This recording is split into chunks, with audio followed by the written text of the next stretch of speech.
Welcome back to Daytime, everyone. We have become a nation of texters, but that doesn't mean romance is dead. Our next guest says electronic love mail can be just as heartfelt as a handwritten love letter. Relationship coach Michael Fiore is here to help the cell phone fanatics get plugged back into their relationships. Michael, good to have you here. Thank you. So over 2/3 of Americans actually sleep with their cell phones? Oh, that's really depressing. What is wrong with us? Oh, I'm not sure there's something wrong with us. We're just all addicted to being connected all the time, right? You know, I always say if you leave your house without your cell phone, what do you feel? You feel panic all the time. And so I say that using your cell phone and texting is a great way to stay connected with the man or the woman you love in your life, wherever you are, whenever you want, even if you're all the way across the country on a business trip and, wrangling the kids at the market or whatever else.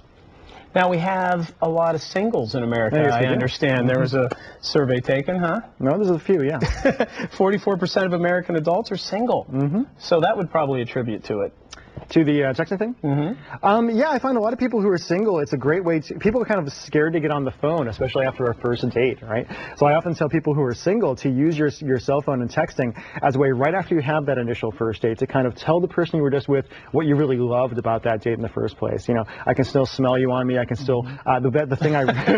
Wow. A little bit too much there. After the first date, that might be a little bit too far there. Cologne or perfume only? Something very, very PG, I promise. Well, you say it can be more romantic than a handwritten letter. I'm finding that a little bit hard to believe. How could you say that? What I love about texting is that it's instantaneous, right? Wherever you are, whenever you want, in the middle of your workday, you can take a moment, take out your cell phone, tap out a little message that you really mean, that's really, really sincere. And the fact of the matter is, who really has the time to write a letter? When was the last time any of us actually wrote a real letter these days? You're right. So using Guilty. Exactly. So using text messaging is kind of taking over that part of our lives. We don't have the time to write out a 2-page love note, but you can say, my darling, here's what I really love about you. I miss you so much. When I see you tonight, how great is it going to feel when I wrap you in my arms? Oh, I would like to get a text like that. Wouldn't you?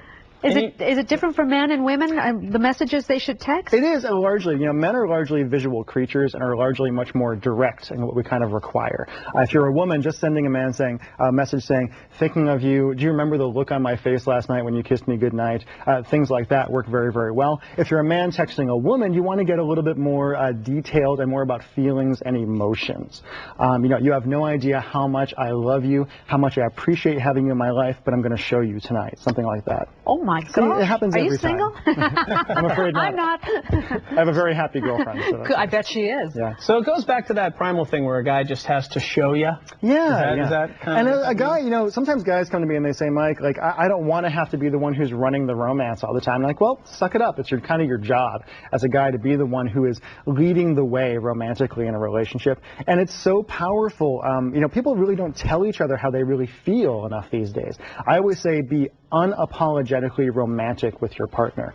Forget trying to be cool, forget trying to impress people, just tell her that you love her, tell him that you love him, show them how you feel. I think a little goes a long way though. If I was getting messages even from my husband every 15-20 minutes, I'd be going, stalky, that's enough. Yeah, I always say the rule of thumb is never send more than 2 messages in a row without getting a response. Otherwise you can get a little bit too much there. And if you don't get a response, don't panic. Let it go. Let it go. It means she's busy. It's not that big of a deal. Right. Be cool. People say on texting, you don't get what you get from a verbal response. Yep. Do you have to really think that through of what you're writing and how it might be interpreted on the other end? It kind of depends on what your relationship is with the person. Never text when you're angry is one of the things I say. Never have a fight over text. Things or in like all that. Capitals, right? In all capitals. I have people that all the time. It's the entire way. Don't use a lot of see you later kind of thing. But just kind of use sincere, simple language. You don't have to get really, really complicated. You don't have to be a great writer or anything like that. I give away a lot of great texts people can use on my website to be very simply romantic with their partner. And when you talk about men being the visual creatures that they are, that doesn't mean ladies, taking the picture, because he'll open it up in the business meeting and there you'll be. And my rule is never send a picture you wouldn't want your grandmother to see, because she just might see it. I agree. Okay. Relationship coach Michael Fiore, thank you very much. Thank you so much. Thanks for not texting during that interview. We'll be right back with more Daytime.